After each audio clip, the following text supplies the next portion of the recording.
please tell us absolutely everything in excruciating detail. I don't think anyone will mind. All right, everyone sit down. We're going to half an hour. No. We'll start with finishers are very simply another element of the combat, another tool that you'll be able to take into Destiny combat that lets you finish off an enemy with a flourish when they're at low health. So you're going to see them get this kind of glow and a dot pair of their head, and you're going to rush in by hitting the finisher button, and you're just going to eliminate them right away. Look at the style! It's awesome. That it feels is super amazing. great, very satisfying. Yeah, and so I see there's one for, there's one for a hunter, one for a warlock, one for a titan. Is there one for every subclass as well within that?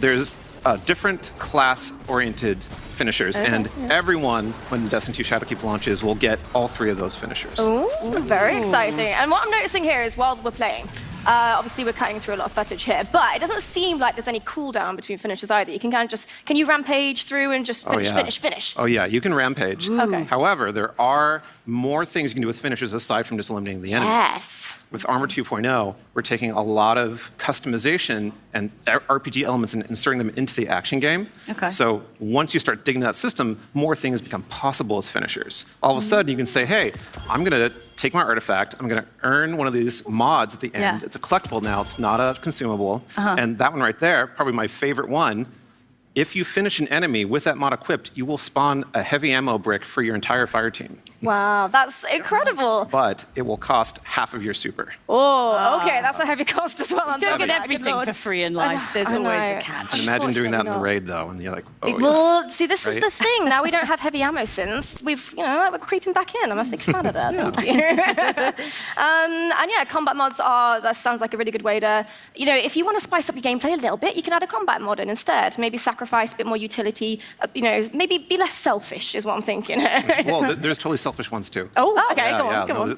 There's ones that will recharge your health. There's the exotic, the Assassin's Cowl that'll make you go invisible. So a lot of play styles open up when you start looking at the finisher mods and putting them around. Wow, and it just seems like the whole system is really just gearing towards personalization of your character. Which is... we're opening up a whole new world of options that let you build the perfect monster killing machine, as we've been saying in the studio. Delicious. So if you have a Guardian, or if you have yet to create a Guardian, you can create a hero for this game that is really a reflection of who you are. It fights the way you want to fight. It looks the way you want to look.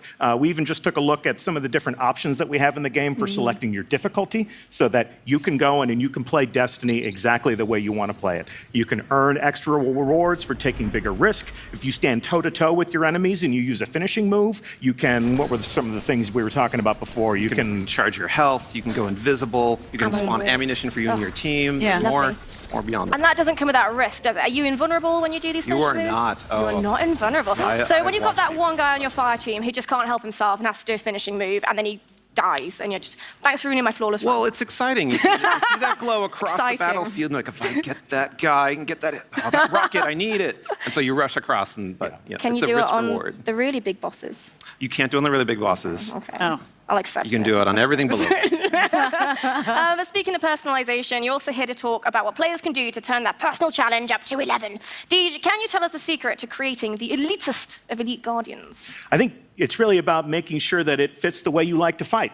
So if you're the type of player that likes to get up close and personal with the punching, if you got that Titan sensibility about yourself, exactly. Finishing moves are going to be exactly the thing that you're going to want to do. If you like to hang back, if you're the sniper, if you're not really into the risk-reward thing, the nice thing is that some of these benefits are shareable across the team. So somebody who rushes in and does a finishing move could drop heavy ammo on the floor to share with their friends. So that Destiny's all about teamwork. It's all about playing with the other people that are on your fire team, getting to know your friends and the way they play. The way you play really complements the way they play.